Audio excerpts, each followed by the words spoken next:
the Quinn Marr Show. My next guest started her career voicing one of Canada's most chaotic cartoon kids, and somehow made it over the 90s animation scene with her sanity intact. Since then, she's gone from child actor to powerhouse producer, founding her own theater companies and turning bold ideas into full-blown musicals. Basically, if there's a weird, wonderful story to be told, she's probably behind it. It is my pleasure to welcome to the Quinn Marr Show, Ashley Taylor Tickell. Ashley, how's it going? I'm great. Thank you. How are you? Thank you so much for having me, Quinn. I'm great. Yeah, thank you so much for coming on here. I'm pumped to be able to talk to you. So, normally what we do is go right back from the beginning of basically the guest's life and kind of come up to where we are now. So, for you growing up in Burlington, what was like a young Ashley interested in? Was it like performing right away? Was it books? Was it science? Or was it sports? Bring me back to that time. Absolutely.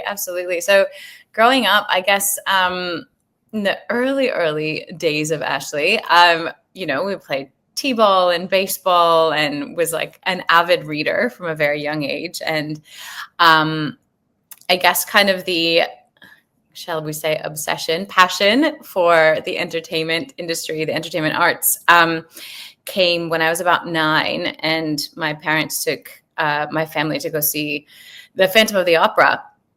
I absolutely fell in love with the show, and I turned to my parents and I said, one day I want to be on stage like that. And a year later, I was in my first professional musical, and that's kind of where it all started.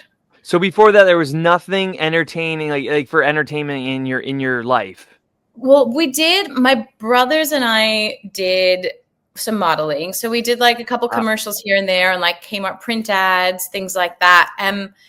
And I enjoyed it, but it wasn't at that stage. It wasn't the kind of, I want to be an actor, I want to do this forever. That hit when I did my first show when I was 10 years old. Right. Yeah. So then for the modeling stuff, so this would have been what, the early 80s? So that would have been, no, for modeling, it would have been like late 80s, early 90s. Okay, so then how did that happen? Like, where does that come from? Because I feel like being in Canada, especially me being from Canada too, it seems like it'd be a lot more difficult for that to happen than if you're in like LA, where someone sees you at the mall and goes, hey, I want you to model for this company. So how did it work for you? Or is that what happened? So no, it wasn't anything like that. My mom, I don't even know how she did it, but she kind of tapped into kind of local opportunities to start with.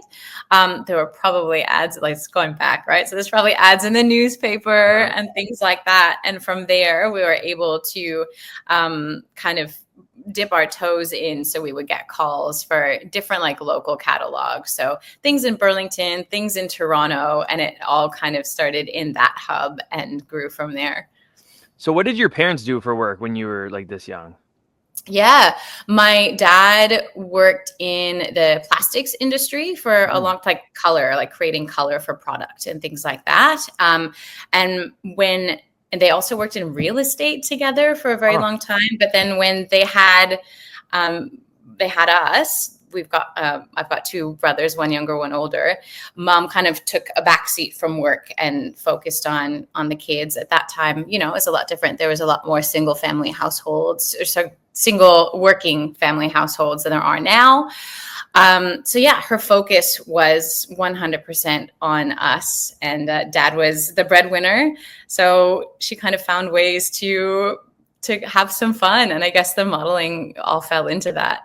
So then what did you mentioned that your brothers were into the modeling too? Did they go more into like the performing, like in the plays and musicals like you did, or did they kind of just like stop with the modeling?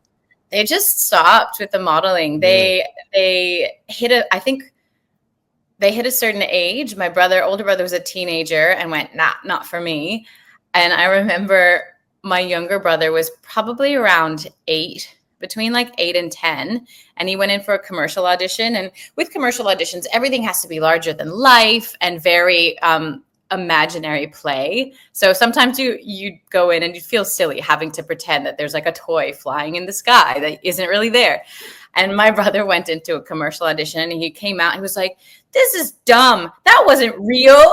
And he was like, that's it. I'm done. He's out.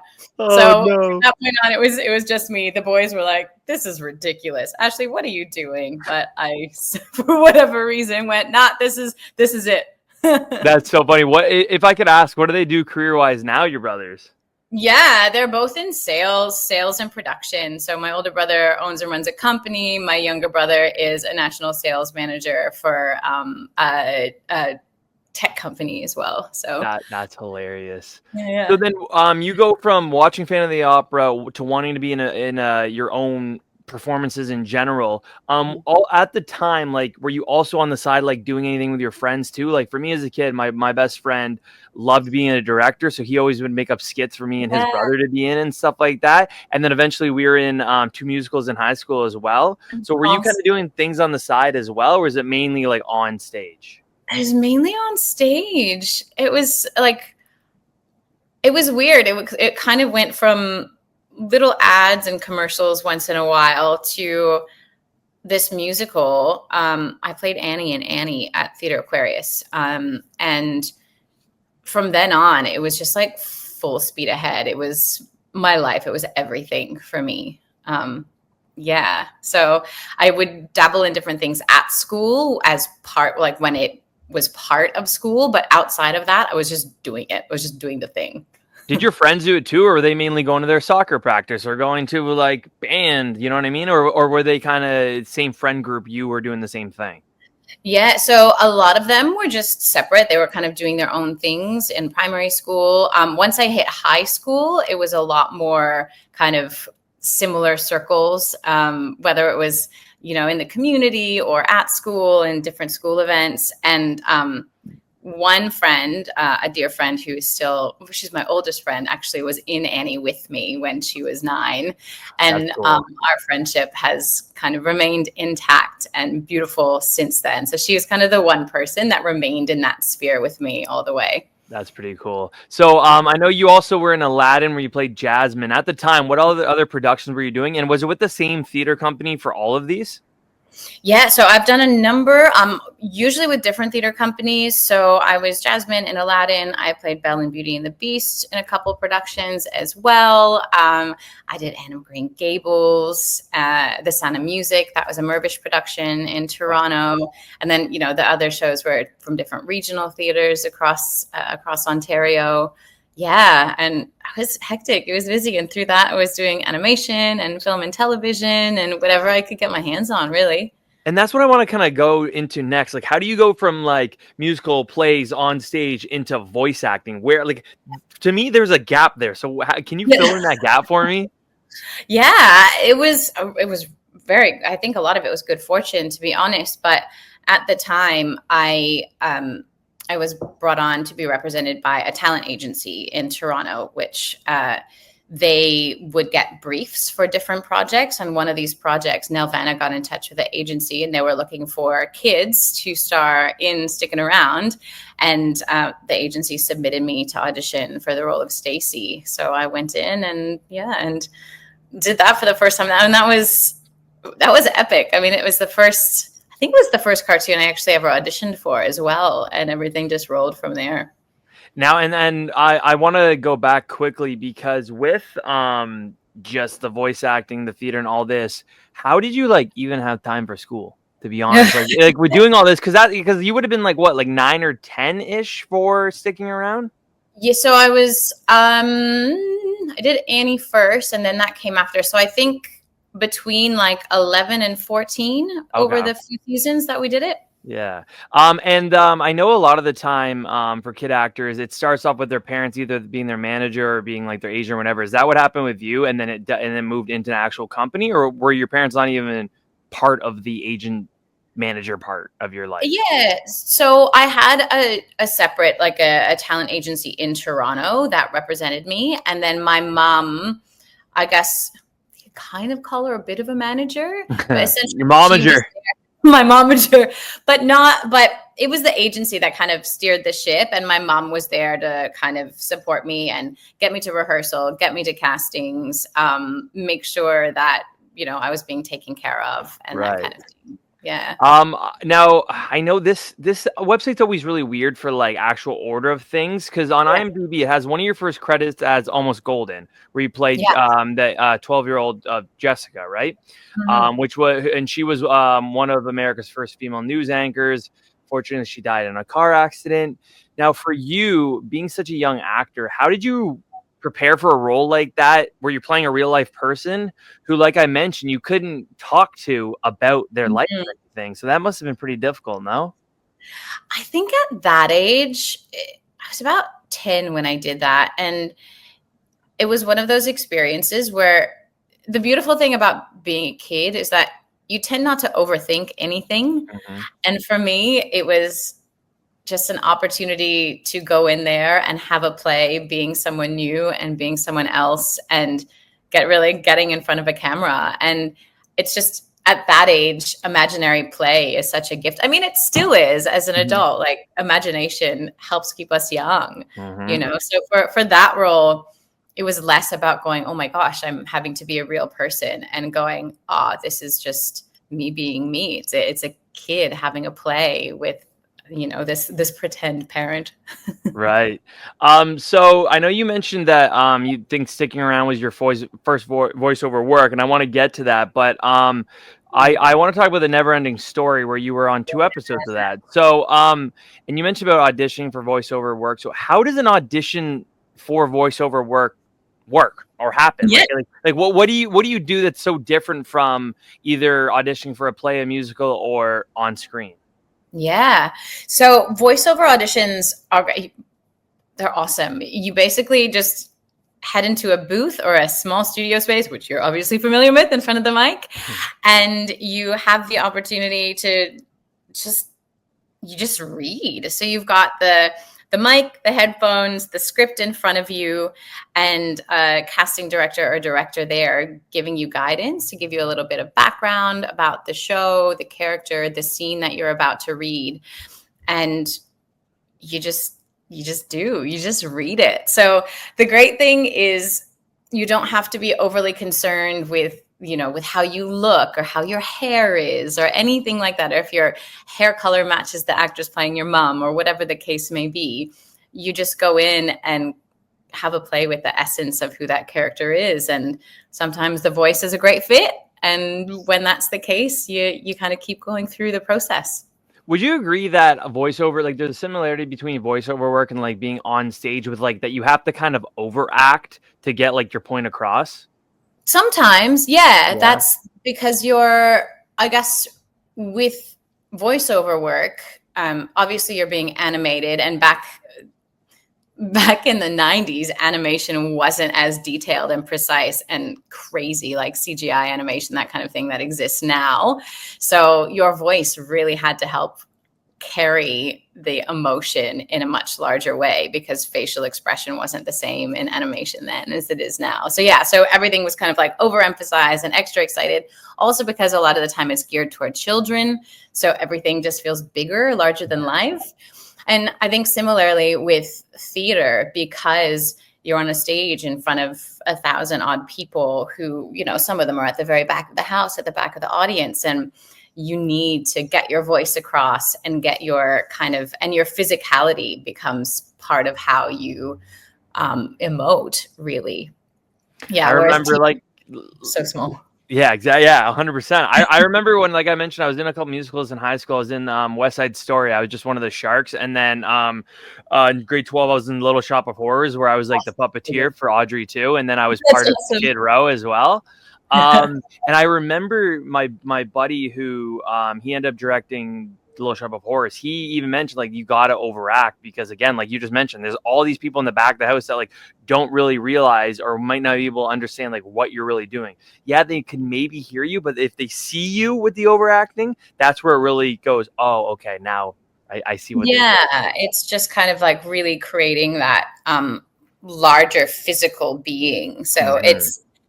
it's just kind of expanding upon what comes very naturally, I think. That's where I learned, and I'll never forget him always saying, "Never have your back to the audience." That's the one thing Yeah. I'll never leave my brain ever. That's right. Or like the over makeup, like the overdoing of the makeup, because you need to, because you could look obviously really washed out, right? So like I remember like getting the makeup done and like they're like caking my face with it. I was like, dude, you guys putting a little too much on. They're like, no, like you'll see it. Actually, it makes sense. I was like, okay, Yeah, I absolutely. trust you. Yeah, the extra shimmer, just everything to make it pop. exactly. Yeah. I remember. Hi, honey. I know for Never Ending Story, it was only a couple episodes, but like, how would work days like that go for you, especially just being young? Like, I spoke to someone recently where they did voiceover work, and on one of their shows, they were actually able to do it with the entire cast all in the show together, and then but I know most of the time, especially nowadays, you're by yourself. So how did Never Ending Story work for you? Yeah. So with that one, I was in this space by myself for Neverending Story. Little Bear was often a lot of us. But for Neverending Story, essentially, I'd just be in studio with the headset and the director would be on the other side of the glass, just kind of giving me direction. So you literally have the script in front of you, read the line of the other person in your head, and then respond with your line. And so it's just like reading out loud, kind of, but when out loud is only one character. It's very strange. So they wouldn't read the other character to you? Really? I mean, I could be wrong, but like, wouldn't that have been easier if they did that? Maybe. Yeah. I guess I never really thought about it.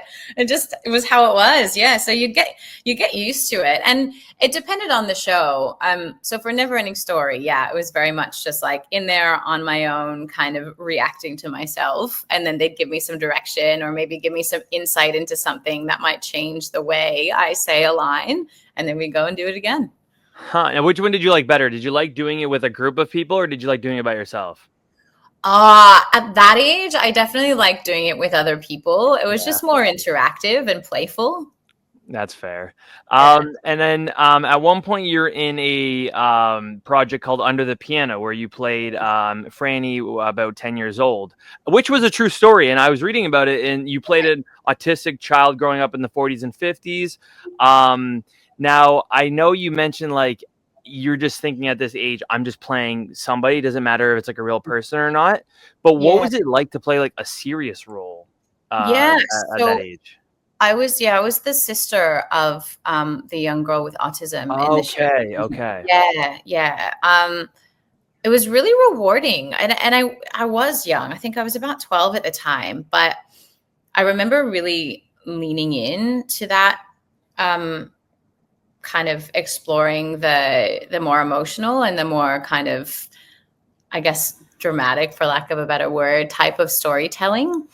And there was one scene I could, you turn on the tears and it kind of is what it is. And back then there'd be options as well, where they could kind of help irk that along with different things that you can like tap under your eyes that would make your eyes water. And all these little tricks of the trade. But I was like, no, like I've got this, let's do it. And I really enjoyed that process. And I still do. There's something kind of cathartic, I think, even when you're a kid, being able to really like dig down deep and play that kind of storytelling. This must be, or might be just such a generic question, but I've always found it so interesting because it's something I've never been able to do. But like being able to turn on the waterworks, like just like that, like for you, what do you think about specifically? Like, is it specific things you think about, like deaths, like in the family, or like, you know what I mean? to make sure like you start crying, like, like what do you do? Yeah, I think back then when I was a kid, it was more engaging with like what things would kind of make you cry or upset. And a lot of the time it would be surrounding, parents dying or really sad things. Now it's so funny. I mean, at this point, I'm married. We've got a little boy who's about to turn 9. So it's very easy to kind of go to those places as a parent. Everything is just like, oh my God. Now, I mentioned, like sometimes doing research on people, IMDb can be really good. Sometimes it gives like conflicting. Mine responses. Is a little like hit and miss. So one thing I want to ask about was Jonovision with Jonathan Torrance. Yeah. It's not on IMDb, but I found your resume somewhere that said you were Oh in my it. So Yeah. I know. ChatGPT is really good for Well finding done. some things. I know. So for those who don't know, it was a Canadian talk show aimed toward teenagers, and it was on for 5 seasons on CBC. And at the time, Jonathan Torrens was coming off of hosting Street Sense, which was like a consumer and media awareness show for young people. So what was your role in Jonovision at the time? Yeah, so I got to reenact. I was one of the actors who reenacted a scenario of the people that were being interviewed. So Okay. the episode that I was in was about 2 sisters, and one sister would bully the other, and it was that experience of like absolutely being tortured by your older sister. So I was the younger sister who was being bullied and tortured, like frizzed hair, makeup all over my face, tied to a chair, like Jonovision style, really like stretched. And yeah, it was a lot of fun. You watched the show before you were on it? Like, were you a fan of it already? I thought it was a cool show. It was and I mean, you know, Jonathan Torrens was pretty cool, and to get an opportunity to dive into something like that and just be larger than life. And I don't know, when I was a kid too, I always loved the idea. I read Goosebumps like all the time, obsessed. So doing any kind of like horror acting or having to do like the big screen scream and things like that was always so fun to me. And I really had the opportunity to play with that episode. It's so funny because like me as a, being a bit younger, hearing about Jonathan Torrens, for me, it's J-Rock from Trailer Park Boys. So like going back to me, I'm like, oh, Jonovision, Street Sense. He was on Degrassi for a little bit. Like it's funny seeing him like that because I see him as J-Rock from Trailer Park Boys. Trailer Park Boys. Oh my God. Yeah. That's true. And then after Trailer Park Boys, he was in Mr. D, where he was the principal, and like it was so far away from J-Rock, and I was like, oh, like this is what he actually sounds like his voice and everything, because I see the gangster rapper J-Rock. So did you get to meet Jonathan at all, or no? I did get to meet him on set. Yeah, he was really lovely. That's pretty cool. Yeah, he seems like a good guy, but yeah, I'll never not see him as J-Rock. Yeah, that's fair. I feel like there are some roles that actors play that you could like never separate from the actor. And like Trailer Park Boys in general, like Ricky, Julian, and Bubbles are those guys as well, because especially since they'll go on like Jimmy Kimmel and they'll be the characters, right? They'll go do things like that. Yeah, which is a crazy concept, because I feel like some people you have to at one point just accept it and dive into it the way they do, because like that's where you'll have all that success. If the people are seeing you as that anyways, have at it. Yeah, absolutely. And I think too, with shows like that and other shows that become kind of like cult phenomenons in your country or your city or your place, and it makes me think of Comic-Con as well, where so many of the actors who are in, you know, Stargate or Star Trek, they kind of are known for that, and they like every year they'll hit Comic-Con and they'll be that same person, that same character over and over again. 100%. You're talking about Goosebumps, and obviously you're an episode of Goosebumps, and I watched it. I watched the episode today. Teacher's Pet. Oh my yes, God. I did. And I was. It was funny because if you watch the trailer for like the DVD set of that, either that season or just a show in general, the first clip of the trailer is from the episode Teacher's Pet, which is it really? Yeah, which I found kind of interesting. Amazing. So you mentioned being a fan of Goosebumps. Was it first the book and then the TV show? Yeah, it was. So that was epic to be able to be in an episode of Goosebumps when I was a kid after having read so many of the books was just the best. I remember being a kid, and my friend was sleeping over at the time. We were sleeping in like my living room on the main floor, and there was like a big window in the front and in the back of the room we were in. So like it was kind of creepy being that little. And we had just watched the Goosebumps episode. Maybe it was one of the Goosebumps episodes. It was Slappy, and I remember being so scared after that of that doll, which is kind of funny. It was like a kid version of Chucky, basically. Yeah. And that's just like a core memory I have when I hear of Goosebumps. I think of that Slappy thing, having the sleepover and being so scared, like maybe he's outside my window right now and I can't see him. Like, so yeah. And what is it about marionettes too? Like those like puppet horror films. There. Oh, yeah, agreed. Slappy was so scary. It's crazy how they were able to make the show so horror driven, but like not scary enough where it was like not suited for like it was suited for kids, obviously. So like that is kind of something that I feel like is missing right now. Like, yeah, they have the Goosebumps movies, but they are so like kiddish, I think. Yep. I don't think that it doesn't have the same essence as the TV show, I think, as that did. But for you, was there one like book or one episode or whatever that sticks out the most of Goosebumps? Oh. I know that's a tough question. I'm putting you on the spot. Yeah, the one that pops into my head is the haunted mask. Oh yes, okay, yes. They got like stuck on their face or something. In their face. Yeah. That one, I think, to this day is like the scariest Goosebumps episode / book of the series, of the ones that I read, which were many. Yeah, that one still stands out to me. It's just like so terrifying. The other one I just remembered, and this is from the book, was the one when like the person wished to be invisible or something like that, like on their birthday, and then they were stuck being invisible for a bit. Yeah, that was horrible. I can't remember what it was called. I can't remember either. It literally just a core memory just popped into my brain about that. How was that, the filming the Goosebumps episode?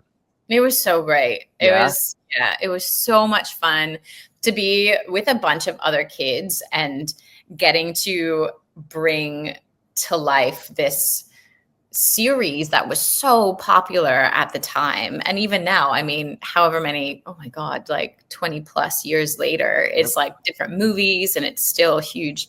And getting to like be in the woods and be in cabins. It's like that quintessential scary movie environment. And to be able to play in that space safely when you're a kid. Oh, it was awesome. Do you remember where you guys filmed it? I don't. Oh my God, it was so long ago. Yeah. No, it would have been I think it was just outside of Toronto. But I don't remember what site it was on. Yeah. One thing I really noticed about your career at the time, it was a lot of back and forth of live action, voiceover, live action, voiceover. Before we get to sticking around, was there one where you preferred more than the other, not counting theater? Yeah. I think I preferred the live action stuff. It was just fun to be on set. It was just like this huge world of like cameras and people and mics. And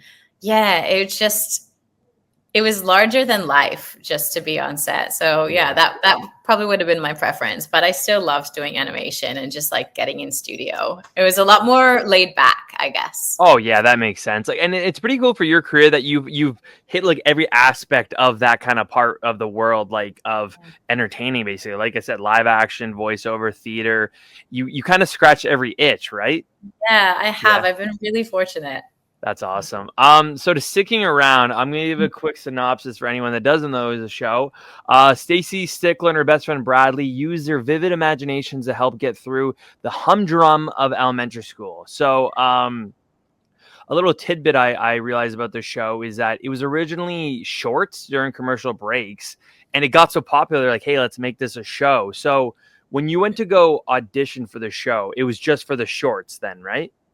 No, actually. So I auditioned for this series. The shorts were already being done, but the young person, it was actually a little boy who was voicing Stacey Stickler at the time. Oh. Then when the shorts got picked up to be longer, his voice started to change. He actually, it was getting deeper. Yeah. So they had to recast Stacey and then cast me. But the cool thing is that, if I remember correctly, the actor who played Stacey in the shorts ended up playing Russell in ours. Oh, that's cool. So he did, so he got to stay in the family. Yeah, that's pretty cool. So, you said you had to audition for it. So it was just kind of the thing, like you mentioned, where you go in, they show you pictures of the show, and then you kind of came up with like your voice for Stacey, correct? Yeah. So then how did you? Sorry, go ahead. No, that's okay. I was just gonna say, they, you're aware that it's shorts, but beyond that, they kind of just chuck you in the room and go, okay, let's have a play, like, and give you a lowdown of her character. Did you listen to the original Stacey voice? I don't remember. I feel like that would make it worse, because then it would sound like you're trying to, like, when you're taking over for someone, it'd sound like you're trying to copy them, and I think that would just like mess you up. Yeah, I think that would be harder because you'd be coming at it from like, how would this other person do this thing, as opposed to just being like, this is how I bring kind of Stacey to life. So you'd Right. have to like add another level of kind of process, I guess. Yeah, right. I know you may not remember, but like, do you remember like trying different voices for her, or it's like you saw these pictures, like, no, okay, this is Stacey. Yeah, I feel like Stacey was very natural for me. I think Okay. just that kind of rough around the edges, tomboy, like liked the kind of girl who like liked to solve mysteries and scrape her knee, and like that world of Stacey, like at Harriet the Spy, and yeah. So for me, it just came very, very naturally. I have an older sister. She's 3.5 years older than me, and there wasn't a ton of TV shows that like we both watched. But I mentioned her that I was having you on, and she goes, oh, "Okay, what was she in?" And I said, "Stick Around," and she goes, "No way." That was like one show that we actually both like had watched together. So she was That's fired up that I was having you on. that's so sweet. Thank Yeah. you. Now it must have been pretty cool being that young and being the main character in an animated show. What was that feeling like for you? Oh, it was such a rush. I mean, I think at that age, and also the guy, his name was Ashley as well, Ashley Brown, who played Bradley.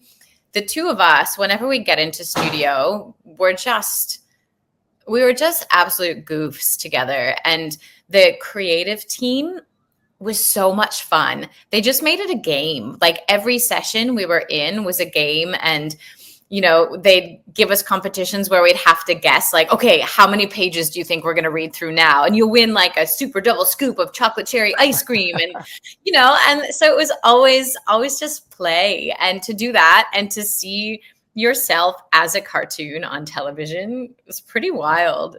It's pretty Did wild. did you ever like go off script and try to kind of like create like Stacy things yourself just because at one point you knew the character enough, or was it like basically you followed the script? It was pretty follow the script Yeah. for the most part. Yeah, I think the only time you'd really get to do more play is if there were specific ad libs around, like, you're making oof sounds because you're getting hurt, or you're like running, or yeah. So it was mostly script based. I interviewed Michael Hirsch, obviously the founder of Yeah. Nelvana, a little bit ago, and like to me, this was kind of like the golden age of Canadian animation, like kid animation. You had Franklin, Ned's New, Angela Anaconda, Reboot, and then obviously Sticking Around. Did you feel like there was much competition, or did you feel that with Sticking Around compared to the other shows? I don't think so. I feel like there were so many, like you said, there were so many great series on at that time, but they were all very different. Mhm. Like the Franklin audience, the Little Bear, the Angela Anaconda. It was kind of different demographics. And I feel like it was just a community. Like there'd be some crossover sometimes with different actors who'd be like in one cartoon and then do the other. And it was cool. And Nelvana was like, yeah, this community of artists, I feel like, who really would kind of do different shows at different times. It was cool. Since starting this podcast, I really realized how many different Canadian actors are in everything together. Like Yeah. especially voice acting. Like you'll see like one voice actor like Ian James Corlett. I spoke to him before, and like you look at like that list, that resume. It's crazy how many different things. Like basically, so many of these voice actors were in all the Canadian kid animations I Yeah, watched. It's absolutely. insane, and I don't think you see that in the States the way you do here. I feel like you don't. I feel like, and maybe it's because it's a larger pool Hmm. overseas and there's more projects. But I think, yeah, the projects, there aren't as many, and there aren't as many voice specific actors. And I find that it's so niche. It's a difficult industry to break into. Once you do, it's great, and you're in, and you can do so many great cartoons. Hmm. But yeah, it does feel different in Canada, I think. And the difference about like you mentioned about comparing to the other shows with Sticking Around, it was the DIY art style. Like it felt like drawn by kids because again, it was Stacey and Bradley's imagination a lot throughout this. So I think that's what made that show stick out a lot too, because it was literally little stick figures. Yeah, right. It was so different. And I think of its time, it was kind of, there was probably a certain amount of risk in it to kind of go, ooh, is this going to sell? Like, is this going to land? But it did. And what kind of blew my mind as an adult was how much reach it actually had. Like, I met people living in the States who'd heard of the show and watched it. And then I moved here and to Australia, like halfway around the world. And a dear friend of mine, she's now a dear friend, I cast her in a show and we work on a project now monthly together. And I found out probably 2 years into our friendship that she was like obsessed with Stickin' Around when she was a kid. No. And so she was like, you were what now? And it was just so fun. And I didn't know that it had that much reach, but yeah, it was one of the Canadian cartoons that really made an impact overseas as well, which is pretty cool. And making an impact, it won a Gemini Award as well. Yeah, that's right. For the best animated program, I think in 1998, if I'm correct. And again, that's massive, right? So the 90s for Canadian kid animation was really, really big. Yeah, not just in my house, but in the world, right? So and other countries. One character I want to talk about on the show is Polly. So I was rewatching episodes earlier because, of course, it's been a while since I watched it. Yeah. And I totally forgot about her and her dog Pepperoni. All of a sudden, for those who don't know, she just will come on the screen and be dragging this dog on a leash, which you kind of think is kind of morbid when you think about it. It's a dead dog that she doesn't want to believe it's dead, and it literally is as flat as a pancake, this thing. And she just drags it around and acts like it's like alive. So it's kind of crazy because I don't think you'd see that on kid shows now. No, I don't think so either. And I think it had like tire tread marks through it too. Pepperoni, yeah. No, you wouldn't.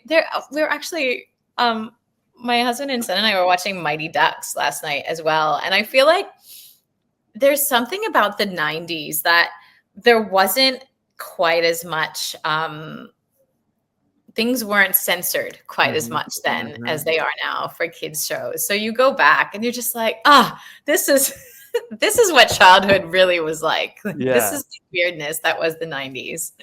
And so for voicing and Sticking Around, what were work days like for that? Like, would you go in and like do like a bunch of episodes in one day and not come back for like a month, or was it like a few days a week? What was the schedule like? If I remember correctly, it'd be like, we would do, I think, like 2 to 4 episodes in a day. So one like kind of 25-minute episode was 2. Like there was the 2 mini episodes in one episode. Yeah. So we do like one of those or 2 of those daily. So we'd like spend the day in studio basically. Yeah. I just goof off all day. It was great. Cool. It was the best. Yeah. And that was like that was on YTV, I remember. And again, that was like the reboot days and stuff too. So like it was the different animation. And this is kind of where I'm going to transition into Little Bear. It wasn't like the calming and like the relaxed something like Little Bear was, where you were Mitzi the monkey, and there was a 10-year span of you voicing her. So was there an audition process for Mitzi, or did your Sticking Around experience kind of get you into the door? I think it got me in the door to audition. So Nelvana, my experience working with Nelvana allowed me to kind of be considered highly before I was even in the audition room. Went through the audition process and was lucky enough to land that. What drew you to the show and the character of Mitzi? Was it that it was just so like calming and comforting compared to something as crazy as Sticking Around and other things you're in? Yeah, it was great. I think it was just fun. It was fun to kind of play a monkey, really. Right. Like you're bringing these animals to life, and monkeys are always so playful and literally standing in a studio getting paid to make monkey noises. I mean, that's pretty solid. Yeah, seriously, especially that young too. Then how did you change, like, make your voice for Mitzi compared to what you did for Stacey? Was it like drastically different?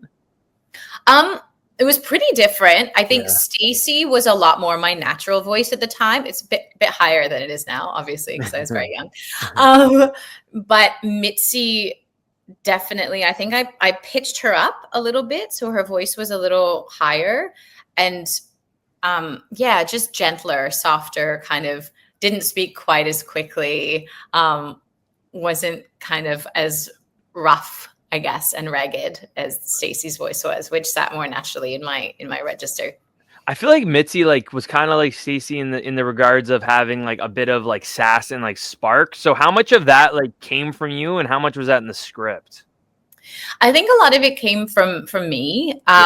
She definitely is written as kind of the mischievous one of the group in Little Bear.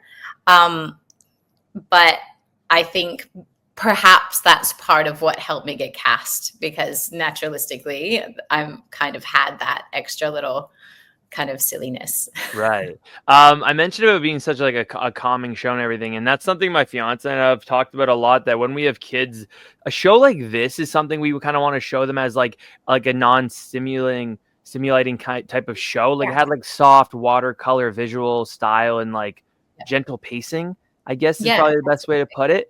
How did it feel like working on a show that was so calm and sweet, especially compared to like louder, wackier shows that you were doing?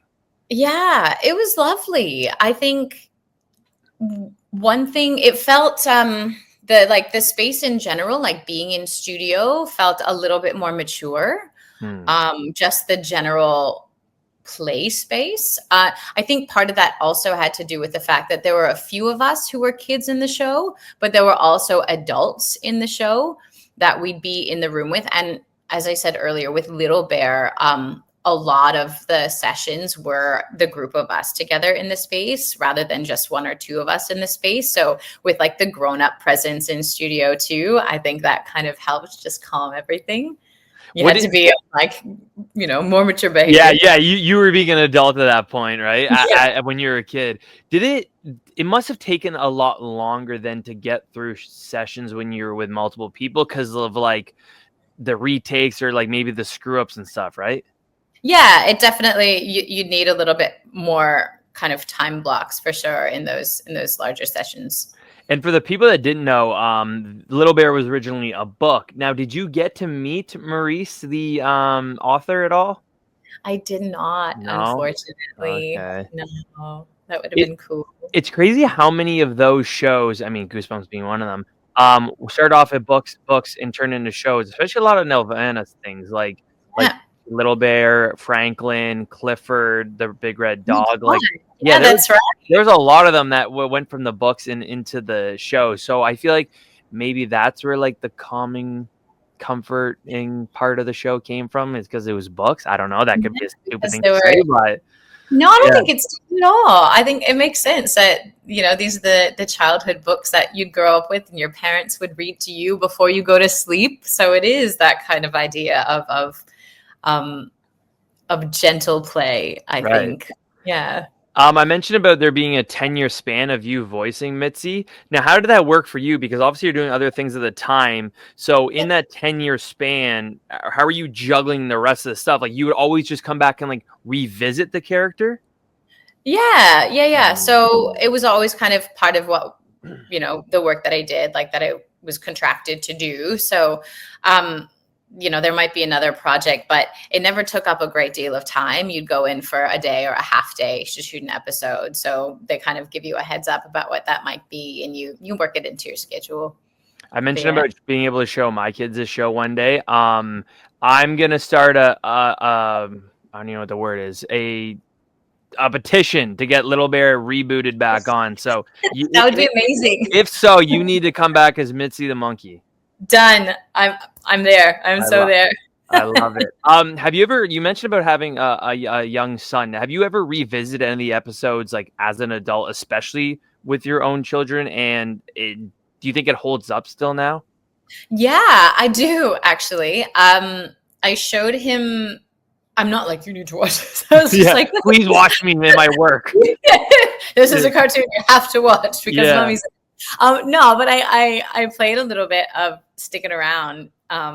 Actually, probably within the last year because he's very much of that age group now, and he thought it was great. He just thought it was the funniest thing. But I mean, like, let's be real, poop and fart jokes are like it's. I'm almost 30 and I still find them funny. So. Exactly. Yeah. So it absolutely still hits that kind of that age demographic, and just getting up to mischief with your friends and being annoyed by each other. And yeah, it's so relevant.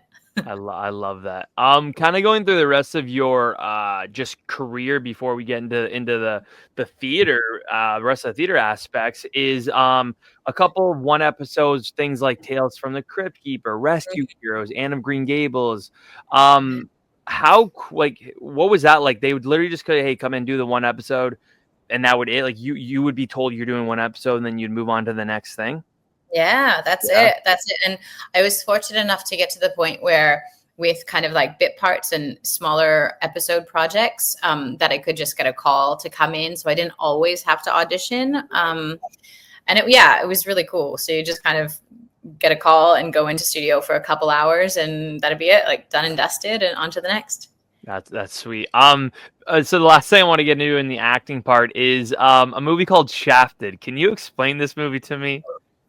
That is not me. It is on my IMDb. And I'm like, I don't know what this is. Okay, because I was reading the description of this movie, and the character that it said you played is Angry Hooker #1. Yeah. So I was like, hey, how do you go from all this into this movie? But okay, so that's not you. No. This is where I find the faults in IMDb. Yeah, obviously there was another actor named Ashley Taylor, and someone from the production must have been like, oh, that's them.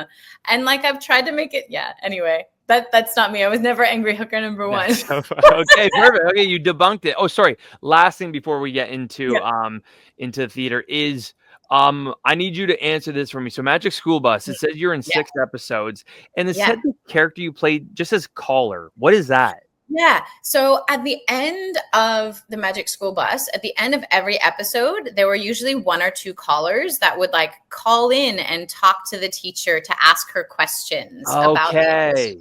Yeah. Yeah. So it was like Under the Sea, like, does that fish really blah, blah, blah, blah, blah. You know what I mean? I could. Okay. Yeah. I mean, it's been a while since I've seen the show, so I didn't understand what caller meant, but no, okay. Now. Yeah. So it was basically like pretending to be someone who's just watched the episode, who's called in to ask questions about the series. See, it's funny looking back at that cast, because like that's a pretty star-studded cast, especially oh my god, wow, what the teacher's name is? Miss Fizzle. Yeah. And I'm blanking on the actress name, but like she's like Lily something. Wow, I don't know why it's not coming to me. Lily. That's gonna bug me. Anyways, but like again, like talking about like Canadian animation, like people going everywhere. It's like wow, okay, even there were big names in these shows. Yeah, there were, and I remember doing one, and Christopher Plummer was in it as well. Yeah, doing Heidi. It's really amazing to see the names, I think, of some of the animation over the years, because they're hiding, behind their headphones and everything. And hi. It's so funny because I've seen him do it 3 or 4 times, and he won't ever get low enough every time. And it's so hard not to laugh. I said, hey, baby, I've got an interview. So, like, don't walk behind the camera because, you might... So I'll just duck. Hey, he can walk by. He doesn't need to crawl. He can walk by all he wants. It's all good. You're good. It's all good. I want to go into your transitional period. So you took a step back from acting to focus on your family, and you began kind of working on projects behind the scenes. So did that all start in Toronto when you're still in Toronto, and then you went to Australia, or was it you went to Australia then you started to take a step back? So I would have started to take a step back a little in LA. So okay. I worked in Toronto. I moved to New York and lived there for a few years. Nice. And did some theater and how to play, and moved to Los Angeles when I was in my late 20s. And that's where I met my now husband, Jeremiah. And we got engaged, got married, and we had our little guy when we were living in the States. And yeah, I think getting married and kind of settling down and then also having a child, I decided I wanted to kind of see what life would be like without the entertainment industry in it, without acting. I didn't also like with theater, when you're doing shows, it's 6 nights a week. I wanted to be home to put our little guy to bed. Yeah. And yeah, I just wanted family to be the priority, and the industry can be a lot. It can be a lot. It can be larger than life. It can be very time consuming and energy consuming. So when we moved to Australia, I kind of was still not doing anything in the industry. And we got here and I was doing some copywriting and doing some kind of more not normal work, as it were. And then I just like, I got the itch. Yeah. You know, like, oh, I can't, like, this is a part of my life. It's a part of who I am. So how can I integrate it in such a way that I feel more in control of what my options are and the choices that I can make in the industry, and still have time with my family and have that be priority? And yeah, so I produced my first show with a colleague of mine at the time that I could also be in. And I went, okay, well, if I'm producing it, then I can also, control the rehearsal schedule and allow myself to have a play as an actor, but try to put on some different hats and see what that is like, see if it's something that I enjoy. And I did. I found it so rewarding. And from there, it just kind of grew. The company grew. My experience as a producer grew. And I found that my experience as an actor has really informed the way I approach leadership in the industry. I know how hard it can be as a young person in the industry. I know that you can feel very small sometimes, and you can struggle with confidence and kind of, yeah. And to be in a position of leadership where I'm casting artists and hiring people to come in and work with me and work on something that I'm building has been such a gift, because I've been able to bring a part of myself around where I can feel like I'm supporting young artists, like artists in their early 20s who might still be figuring it out, and take my experience and my learnings and, I guess to a certain extent, impart some knowledge, but also just be there to support them and recognize the ways that maybe I didn't feel quite as supported. The 90s were very different than now, and just be there for them in that sense. And it's been really special. And this has been, like, it sounds like no small feat for you either. Like I said, you co-founded Salty Theatre, you co-launched the Hatch Lab, and then you helped launch the Australian Musical Theatre Artist Collective. So, and this is all, it says 2019, 2020, and 2024. So you've been busy the last couple of years. What made you, I mean, of course, it seems like a beautiful place, but what made you make the move, for you guys to make the move to Australia in the first place? Yeah, Jeremiah's from here originally. Okay, that makes sense. He's Australian and American. Mom's American, dad's Australian. So we met in LA, and we kind of went, oh, we could move to Canada and kind of build life there with our little guy, or we could move to Australia. And I love Canada, and it's, it will always be home in that sense. But after living in LA, I was like, I can't go back to those winters. No chance. I've had 29 winters, and I'm sick of it. I'm done. Oh my God. After being spoiled with weather there and knowing that we could come here and it would be just like much cozier, and it's just a beautiful country. It's a beautiful place to be. We thought, okay, let's give this a crack. And Jem had a job he could come back to here, and he used to be in the industry, but he is a land surveyor now, and he couldn't do that in Canada. Like, he'd end up having to find another job from like November to February as well. So it just, Australia made more sense, and we love it. It's I awesome. mean, of course, yeah. Like Mm. it must kind of screw you up having like your family in Canada and the States and stuff, and like the time difference being so Yeah. crazy. Yeah, it's a lot. Like we figured out now, and like the time changes a little bit, obviously with daylight savings and stuff. But my mornings and like are the time that I could get in touch with them. So like their late afternoons, evenings, my mornings are when we can kind of come together. Like right now. Like right now, exactly. Yeah. And so going back to like starting these companies and stuff in Australia, how daunting did that feel? Not knowing many people in the industry out there and going, you know Yeah. what, I'm going to start this so I can help young artists the way I may have needed it at one point. Yeah, it was daunting. It was, I think at the beginning, it was just, I'll take a punt and see how it goes. I'll see what happens. But as things have continued to grow, I recognize that the industry here, similarly to Canada, is quite small.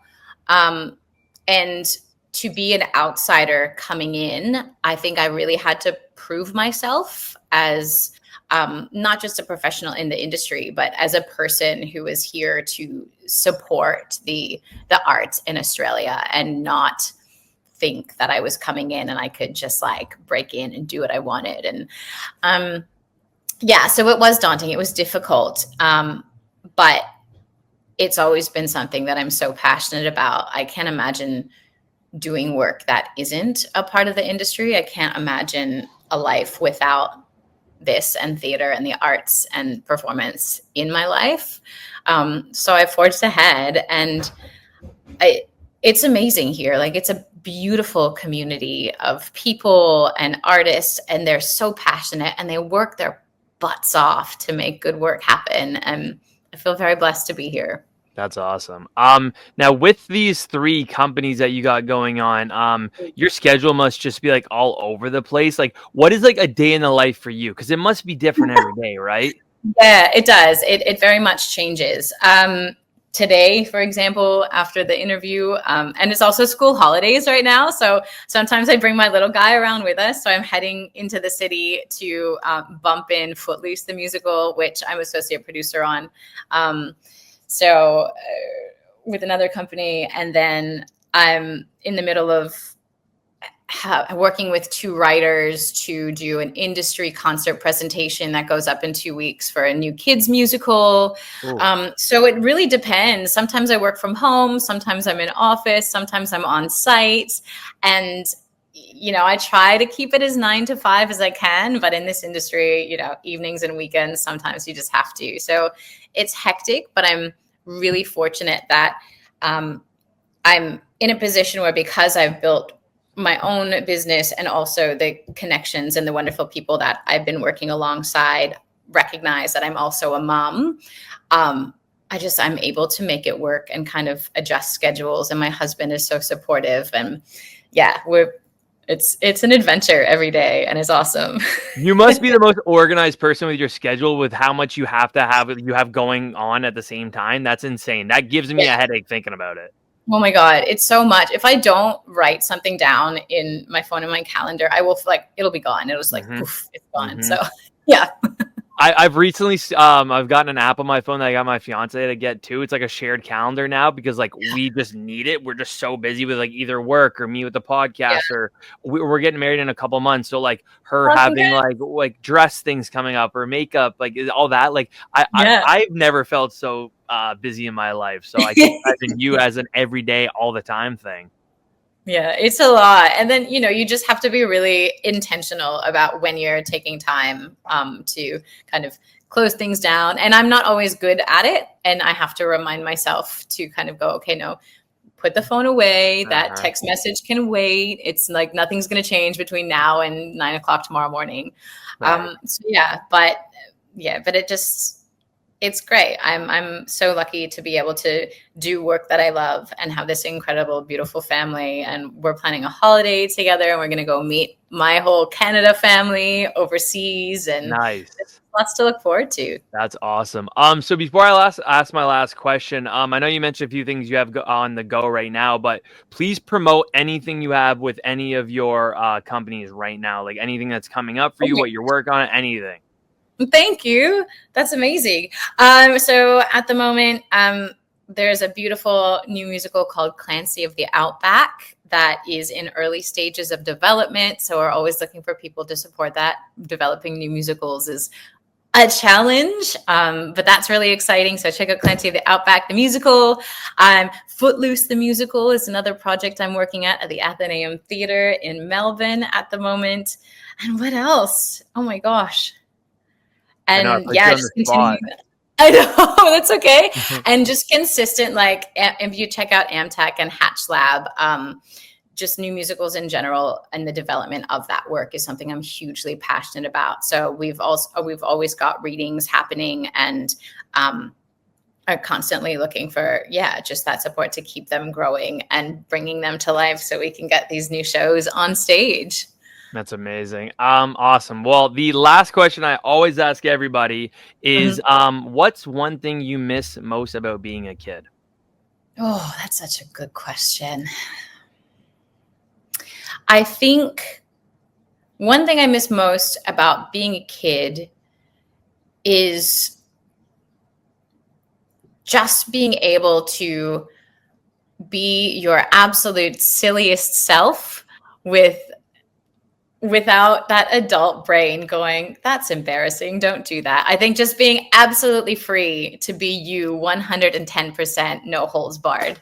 I like that. That's a really good one. I haven't had that answer before. So yeah, Really? I love it. It's so, and it's so true. You're right. Because kids don't give a crap. They just do whatever they want. They're not think, oh my God, someone's going to think I'm weird or someone's going to think I'm annoying or whatever. No, they just say and do whatever. I like that one. That's a good one. Awesome. Well, Ashley, this has been unbelievable. Thank you so much for coming on here. I know we went back and forth a lot, finally figuring out a date that worked for both of us. So this is great. And thank you again so much. Thank you so much, Quinn. It's been really lovely. Absolutely. Well, thank you so much. I'd love to do this again sometime. And enjoy your Monday. And I'm going to have the rest of my Sunday night. This is really strange that we're on different days. Awesome. I'll talk to you later. Have a good one, Quinn. Bye. Thank you too. And that was the Quinn Marr Show.